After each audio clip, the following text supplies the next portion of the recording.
What is up, team? What is up, LinkedIn? What is up, world? What is up, universe, Milky Way galaxy, all you aliens out there watching?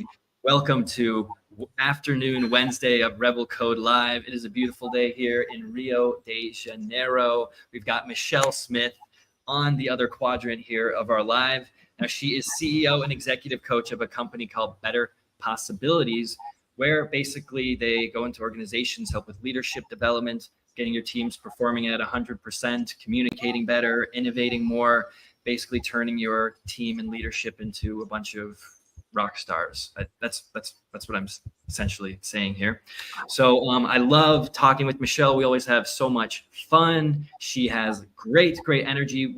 And what I love about talking to her is she's not just staying to the surface level, boring stuff about leadership and tactics. Like gets down to this neurological, hypnotic, seductive kind of level where we get to the juicy stuff of really what it means to be a better leader and to affect the world. So, Michelle, how the hell are you? How's it going? I'm doing great. And I'm not in Rio de Janeiro, but I'm in Northern California, and we fricking have sunshine today. So I'm super excited about that. Me and Herman, my frog back there, are super excited about that. You crack me up. You just crack me up. So it's nice to be in the room with you again, as always. So what's on your mind, sir? Yes. Well, Michelle, so we talked about this thing. You brought up this idea. And I've got something maybe to say about it that might be totally different than whatever you're going to say about it. But we talked about this. You said this thing really interesting about, I brought up this idea of environment and like what affects us, is in the environment is our genetics. And you talked about this idea of saying I am and how that affects our mindset. So can you talk about that? You're so funny. I go in a couple different places, right? Because when you talk about environment and the internal stuff, what impacts us the most, my brain goes to DISC, communication styles, where there's three things that actually inform our personality. It's DNA, it's the environment, and then mentors, role models that we have in our lives. But the thing that the other part of it, and it came up recently with clients that I've been coaching, in fact, a few times, and I think people don't realize it, is that when we say phrases that start with I am, and I think the example that we're talking about is, especially in today's world, it's like this, I am, and I'm going to fill in the blank, overwhelmed, right? I am, let's say, a perfectionist. I am whatever it is. We actually are laying claim to what our identity is when we say statements like that. And what people don't realize, or maybe they do realize, but it's that when you do that, it becomes your identity. And so then your brain is going to do everything in its power to align how you show up, the experiences that you have, to be in agreement, alignment with your identity. So if you make a statement, I am overwhelmed, guess what happens? It gets worse. So the simplest things, and I had a client, and I was going to share this with you. It was like a couple weeks ago, first time I'd been with her. And I kept hearing that repetition of, I'm overwhelmed. I'm overwhelmed. And I said, so what does that mean to you? And she said, well, it's like there's so many different things. There's so many new things that are happening. She's describing all these new projects and everything going on. And I said, okay. And I said, so what I'm hearing is you've got a lot of new different things in your life. But when you make that I am statement that you're overwhelmed, you're now claiming the identity versus, you just got new and different things happening in your life. So it's busier. She tried it on for size. And basically what she walked away with that day is that she was going to focus on not saying I am overwhelmed, but saying, wow, there's a lot of new and different things. And we laughed about it when she said it, right? We met 2 weeks later and I said, so what's going on? She goes, oh my gosh. She said, I cannot believe the difference. She said, I didn't realize how much I said it until how much I had to stop myself from saying it, right? I am overwhelmed, because it was just this narrative that she had going. And when she shifted it, she noticed that her experience with other people, all that stuff was better. She said she would go from work, she would go to work, and she'd come home from work and she didn't have to tell her fiance, stay away from me for 10 minutes. I need to decompress. She said, I was actually fine. reset on the way home. So that's the kind of thing that I'm talking about, is we don't realize, and it's super important that we become aware of it, beforehand, and be able to make different choices. So anyway, that's what came to mind for me. I had a pop-up that came up, and so I got distracted. So sorry about that. No, I saw that too. Before we went live, StreamYard gave a message and said, hey, it looks like some streams, like LinkedIn's not working for streaming right now. Okay. So that's kind of a shame, but everything is recorded too, so we can always re-upload this later, whatever. And we're still live on Facebook. We can go. You're still live on LinkedIn? On Facebook and YouTube. So yeah, I go out to. Oh, okay. All right. Yeah, I saw that. I'm like, what is going on? Anyway, but that's the thing. And I think for when you talk about what impacts you, it's the simplest little things. So if you think about it, are things that you say that you go, I am fill in the blank. What do you say to yourself typically? Awesome, pretty much. Okay. Every day. See, there you go. There you go.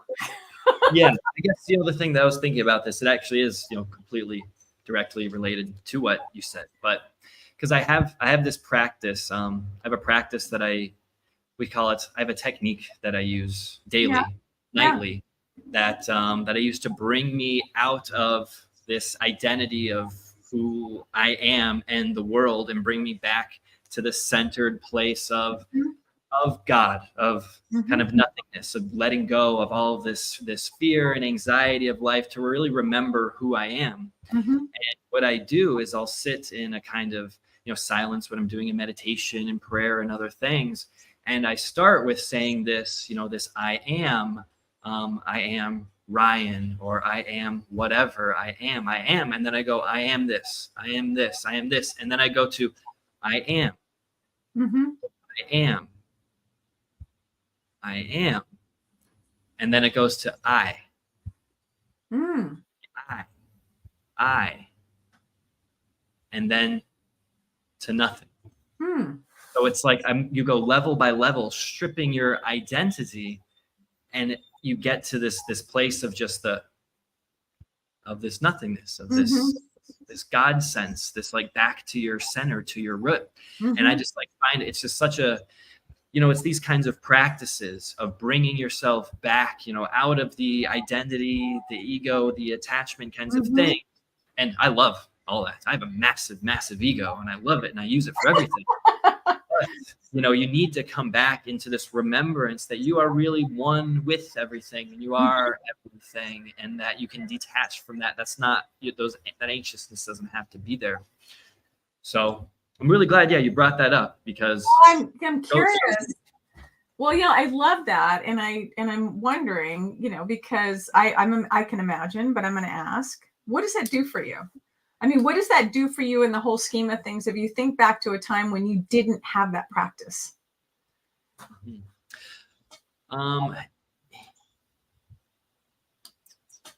Well, I think it puts me back, kind of puts me back in control, really, my life and what I want, because what I know about thinking, about thoughts, is, before I was aware of my thinking, of the power of my thoughts, that I am what I think, I was kind of lost or attached to everything that I was thinking. There's thoughts that are coming in, and whatever thoughts just happen to be coming in, that is who I am, and that's what I identify with. Then I learned that I am my thoughts, and the thoughts that I practice, the more I practice those thoughts, I become those things. So I started doing things like thought looping, where I have certain thoughts about myself that are positive that I would think again and again and again. And then eventually I believed those thoughts, and then I started acting in the world like that, and builds up the evidence, and it compounds and compounds on each other. And in that way, I realized that literally, I create my life with the way that I think, with the quality of the words that I choose, and the way that I say them, with the energy and emotion behind them, makes my life.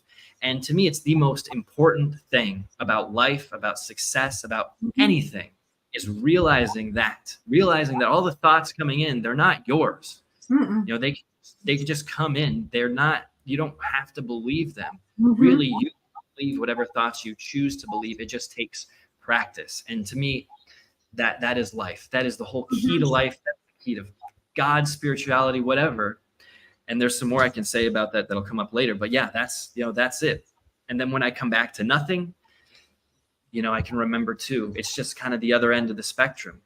There's total control when you choose your thoughts, and then you have it's like total faith in God when you go the opposite, knowing that you don't have to control everything, that there is also this master force that you are that is also bringing you to the perfect place at the same time. What's interesting is I'm sitting here bobbleheading because what you're talking about, if you think about other things, right? It's about the shower at the end of the day. It's about the regrounding of what's going on. It's about connecting back to what really matters. And what I love about all the stuff that you said in this time that we have in the world where people literally feel they have no control over their life. There are people that feel they have no choices, they have no control. With the practice that you just talked about, it gets people back into the realization that they do have it. They don't lose it unless they hand it over. So at any moment in time, we get it back. And that's the beauty that I love. And that's the thing that I think helps people counter when you're a busy exec. I don't care what level of leadership you are. And I had this conversation with somebody the other day. It's like, she's like, do you just coach, what level of leadership do you coach? I said, CEOs over multiple service lines and, that down to individual contributors, people that don't have people reporting to them, all levels of leaders. But here's the thing, wherever you are in your leadership journey, you've still got the next challenge, the next thing that's sitting in front of you, the stressors that stress you. And while you have a CEO who span of control and the amount of responsibility they have is larger, they've readied themselves for that. Just as you have an individual contributor that may be stepping into a leadership role for the first time, they're readying themselves for that. They've got similar levels of insecurity and doubt and everything else in them. So the practice that you're talking about is get to a point every day to where you can strip that stuff away, whatever may have impacted you during the day, whatever decisions you're second guessing and kicking yourself for, whatever it is, and get back to that basic, that core, reconnect, reground, so that you can have a peaceful night's sleep, because I imagine you sleep better with that practice. You're refreshed, your body's detoxed, everything's great, and you're off and running the next day.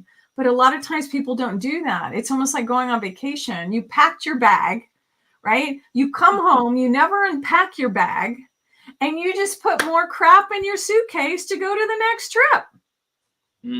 That's not going to work. Yeah. You got to reset, rebalance.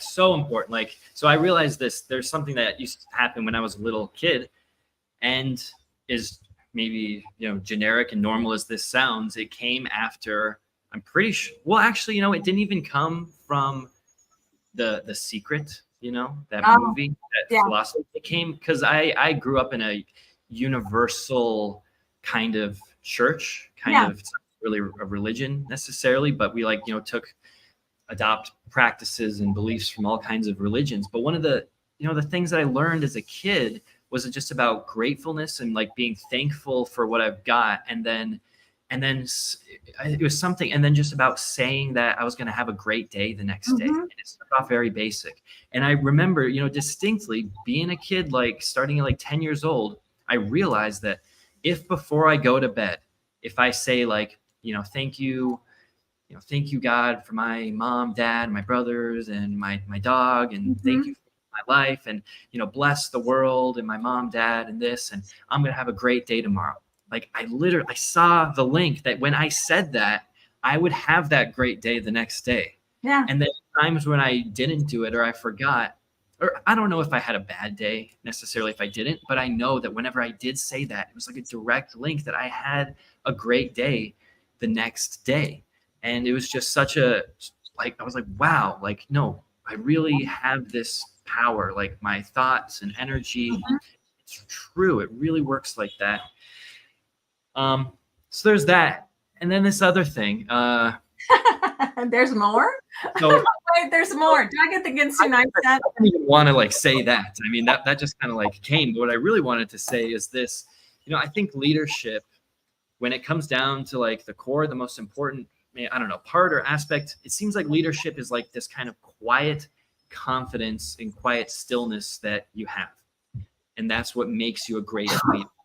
Like on one end, I'm watching this documentary series, The Last Dance. It's about Michael Jordan and the Bulls and how they won 5 championships. And a lot of it is about, Michael being the leader. And on the one hand, he's a leader because he's a leader. He works the hardest and he pushes everyone to their limit, and everyone has to play up to his level. And he's that leader that he has that confidence. And on the other hand, he's the best player in the world. So it's like, yeah, he's the leader because he's the best player in the world, but he's a leader because he's a leader.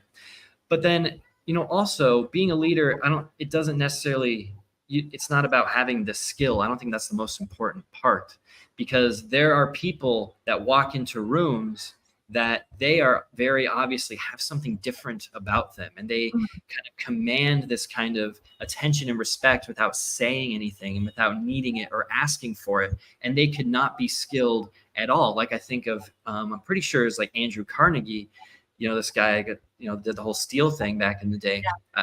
I think he's the guy, like he wasn't the smartest guy, but he hired and he had this team of people that were the smartest at everything that they did. And he was able to facilitate and communicate with these people to get these amazing things done. Now, so that was his skill in his own way of being communicative like that.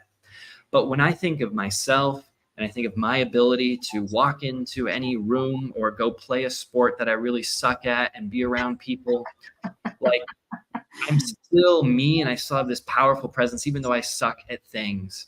And when you have that kind of like quiet confidence, this confidence in, I think it really takes a spiritual kind of belief, whatever that looks like for you. Like you gotta know that this entire existence has got your back. Mm-hmm. And then also it takes maybe a lot of action and being okay with failing, and that and that comes with the skill. So there is so you didn't just hit on one thing. Okay. So what you hit on there are so many different components, aspects, and everything to who we are as humans, right? So Michael Jordan is where you started off. Yes, he was deeply skilled and accomplished, okay, through practice, focus, God-given talent, whatever it may be, of what he did. But leadership starts with us. So he led himself to be disciplined and focused to accomplish what he accomplished. The next level up is, am I going to lead other people? So what's my job there? Am I role modeling that? Am I actually charged with developing their capability? Can I show them that there is the way? Can I be confident in the fact that even though we're losing right now, we're not going to lose in the end? Do I have a vision of where we're supposed to go?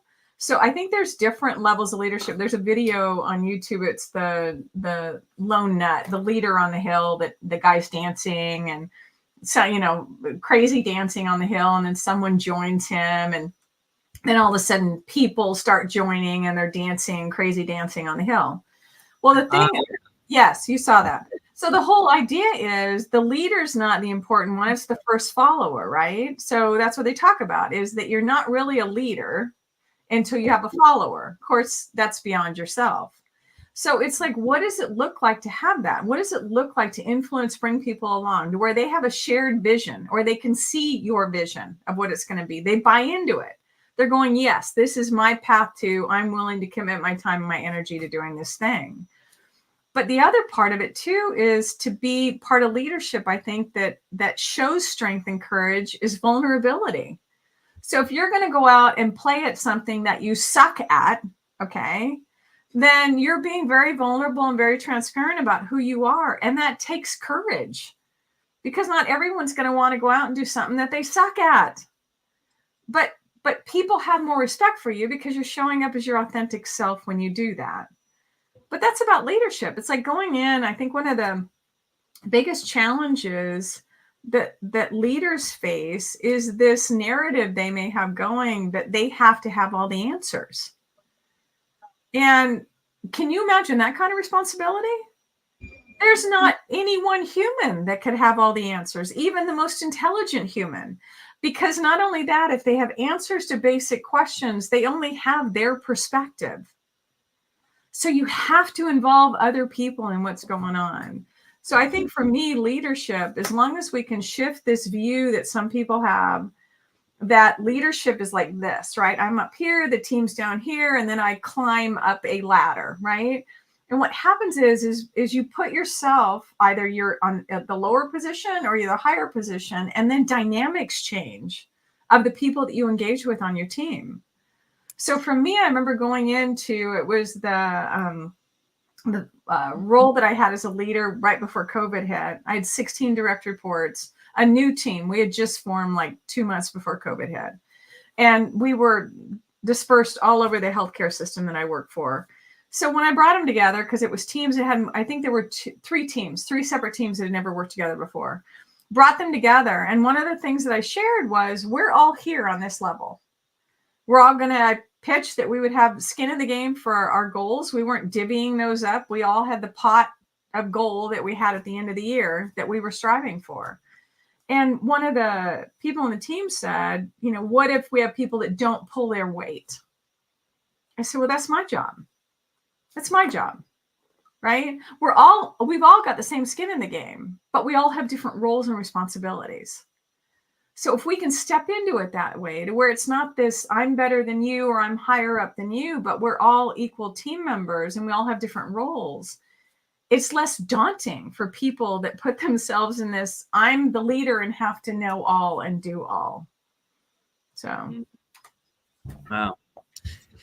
Yeah, it's very interesting. I love the way you talk about leadership. You're so good at it. So good at like talking about like have it like the scientific, kind of like way of speaking about it that makes a lot of sense. Like, I mean, for me, like I don't think I've ever formally led anything like as like a team, like where it's like, okay, RC, like Ryan, he's in charge of this team. Maybe it's like I've played a sport and I'm the best player on the team and I'm like a leader, or I'm the oldest brother, so I'm a leader. Yeah. But it's not like I've been in this formal leader position where it's, hey, people are slacking off, well, it's my job to make sure that you get up to par, and so that you can keep up with the rest of the team, or do your job so that we can all be successful.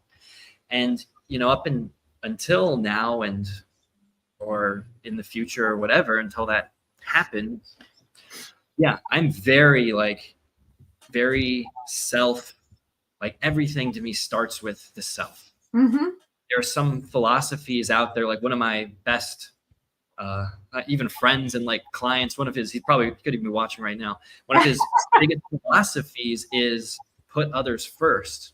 And that sounds really good, and I know that it works. It's kind of like Buddha and Jesus. They're kind of like on the opposite ends of the spectrum, going to the same exact thing. But I don't agree with that you should put others first, in a way that, like, I think it has to start with you. Like, it has to start like with your own discipline, and you have to be doing whatever makes you the most successful in a lot of ways. And it's like, when we're out here helping other people and like our team, it has to come from a place of not just, oh, I'm doing this selfishly just so I can get better. But it's like, if you're not doing things for you, I don't think you're going to be able to do it as effectively as maybe you could. Or if you're like putting others above yourself all the time, then you're not actually serving them. You're not actually doing what's best for them, because you're just kind of giving them something that it just seems like, if you're always putting everyone else in front of yourself, it may seem nice in theory, but you're not actually giving them what they really need. And maybe it's something difficult, a difficult lesson. So it's interesting you say that, because again, my brain went a few different directions. I totally agree with you that if we don't take care of us, okay, we're not in a position to take care of anyone else. What do people say? It's like, you can't pour from an empty cup, right? So I agree. And I think there's nuances to stuff, is that it's around servant leadership. Okay. So if you're a leader, you're in service to other people. You take care of yourself first. It doesn't mean that you neglect that. Okay. You have to, because otherwise you're not in a position to do anything for anybody else. But the part of it is you're not acting from this, I'm going to do this thing because it's going to advance my career. I'm going to do this thing because I'm going to be better off, right? And now I'm negatively impacting potentially upstream or downstream from where I'm at. I only care about me. That's different. And I think that may be what someone's referring to when you think about, thinking about others or being a service to others, is that when we go out to do improvement work or we go out to work in the world, we're not going to do it without having visibility and awareness to the downstream or upstream impact it has on others. Right? So you go out and do whatever, and all of a sudden it negatively impacts somebody else. That's not your desire. Right? But you do have to take care of you first. I mean, I tell that to parents. You can't give everything to your kids, because when they really need it most, you got nothing left to give. You have to put you first. And then the next thing is to take care of other people. But there's nuances to that, I think, is what you're calling out. That if you just take the words at face value, or you try and operationalize or implement that sentence that your friend said, it's like, no, there's more to this story. This isn't just this. Yeah. Yes. Yeah. And it's like, if you're trying, it's kind of like, I know I have a friend that is very concerned with what everyone else thinks. Mm-hmm. Is really afraid to do anything because he's afraid of what this person thinks of them. And when he does something, he's like, oh, this person said this, and this person said this, and this person said this. And if I say this, maybe I'm going to hurt this person's feelings. And, I don't know what to do, because it might, like, this might happen, and this might happen, and this might happen. So it's like, if there's this place you can be going for where you're worried about everything else, and you're letting everything else come in and affect you. You're letting all the thoughts and everything else that everyone is saying, all these things are pinging at you, and you're paying attention to everything else. And it's impossible to make the right decision, because if you do this with this person, it's going to affect this person negatively, and this and this. And like, there's never going to be the right answer, which is why I'm so adamant on this listening to yourself and doing what you think is right always. And this is what I love about the idea of like polarization, and about leaders, maybe especially in these days. And this is something that Michael Jordan said. There was something about him gambling a lot, and people are like, he's not, what kind of a leader is this? He's out there gambling. And he's like, I'm just doing like what I enjoy, like what I think is right for my life. Like, I'm not perfect. I'm not this perfect person. And if, there's things about me, if you don't like what I'm doing, then maybe I'm not the right leader for you. This is like pre-internet kind of times, like 96 or whatever, where Michael Jordan, it's the whole be like Mike, be like Mike, kids drink Gatorade, all those things. But it's like, he's not perfect. And especially in this age, there's so many people you could be paying attention to, so many leaders out there saying they're leaders or whatever, that you really have no choice. You really have to be yourself. And we're getting to this age where we're seeing all these flaws of people that we thought were perfect, even, presidents and leaders of companies and influencers. It's like, no one is perfect. And on the one hand, I think it's fucking a lot of people up. If you can realize, if you can trust yourself, then you can make those intelligent decisions about, okay, no one's perfect. I got to take the best pieces from different leaders and really trust myself and do what I want. And that's how I'm going to be the most effective in this. Well, if you think about it, there's a couple of things that come to mind. One of them is, have you heard of Saboteur assessment from Positive Intelligence coach Shurjan? I'll send you the link. You can share it with people. It's free. But what you're talking about with your friend is like, people can be like, have voices, saboteurs in their head around being a pleaser, right?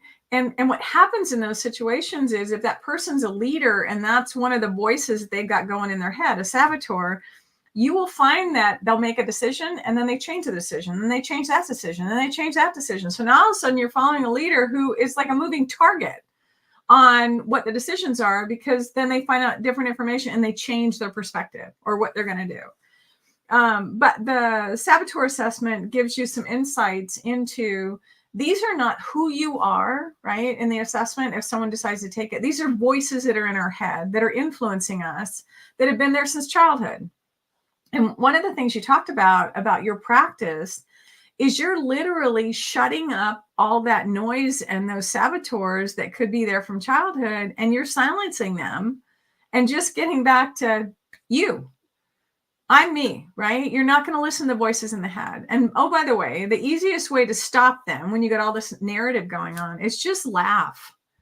Just laugh and go, you know what? I got this. It's okay. I don't need you today. I got this. Because we have to learn to take control and start quieting those things down. But what you talked about is not being perfect. None of us are freaking perfect. None of us. And what happens is with social media, we have this curated reality that people are looking at. And then all of a sudden they're trying to compare themselves to this curated reality.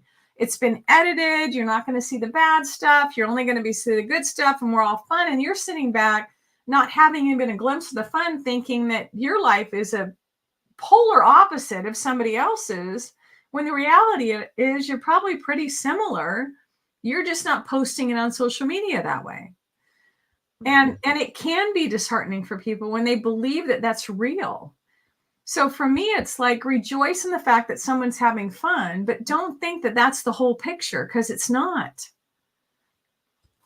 Wow. Yeah. I gotta jump off here in a couple minutes for a Portuguese lesson. So very good. I want us to leave. I have family from the Azores. Yeah, I want to. So let's both leave with like a closing thought for each of us. Good. One thing saying that, one of my favorite quotes. One of my favorite quotes, guys. Michelle is a quote queen. Hey, that's a quote. I don't have one favorite. Yeah, so one of my favorites, but is from Steve Jobs, where he says, one of like the great, paraphrasing, one of like the greatest realizations that you can realize is that, no one else, like no one in the world is really smarter than you are. There's all these people that are out there that are in power, they're leading companies, and it's not like, typically these people aren't any smarter than you are. They don't have any more capability than you do. There's all these factors of just being in the right place at the right time. Of course, there's, they're just working really hard, but it's not like the people that are in these high positions that are really famous or really powerful and successful, that they're any better or smarter than you are. And we see this every day. We see all these leaders that are just real assholes and idiots. And we're like, how could you be a person that's leading a nation, multiple countries I can think of right now? It's like, what's going on? Like, how are these people in power? How are these people leading these companies, like thinking like this?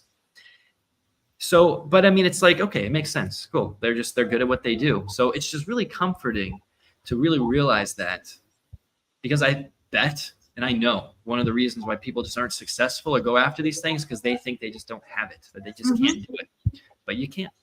Absolutely can't. I have a comment on that, and then I'll share a couple quotes that stand out for me. One of them is, the comment is, if you believe you can't, you're right. And if you believe you can, you're right. I believe that was Henry. It's about beliefs. So yeah, I'm not going to disagree with you. If you tell me you can't do it, you're absolutely right. If you tell me you can, you're absolutely right. And those are the nuance shifts. So there's two. One of them is where focus goes, energy flows. And it goes back to all the same wording, the focus, everything else, right? Focus on what you want. Don't focus on what you don't want. Focus on what you want and believe it's possible. That's one thing, right? The other is, I went through, and this was back in the 90s, like the late 90s. an emotional intelligence boot camp, which it wasn't the thing back then. So it's pretty radical. And one of the bullet point things I came away with that's really guided me through a lot of stuff is face your fears and do it anyway. Acknowledge, oh crap, that scares me. Okay, great. So let's go do it. But acknowledge that that's what's driving you. And it goes back to a similar topic that you and I talked about before you hit record. Face it and go, yeah, it's kind of scary. Okay, great. So let's go. Oof. Well, thanks for that one, because also got a surf lesson on Monday for the first time, and I've been a bit scared about it. The whole, just like, I'm a good swimmer, but it's like you got these waves, and you could get pushed under, and the whole, like, I've been out in like waves before where you've got to like dive under, hold your breath, and the next one comes out, and I've been a little afraid. But so I'm glad you said that, because I think that's gonna help me out to get out there and do some surfing. But okay, so Michelle, this has been really awesome, so good. Let's save, let's I didn't ask a single question from my list. But at least you were prepared. This was way better. What we talked about was way better with all these dumb questions I was going to think about. Oh, what's your favorite leader from history?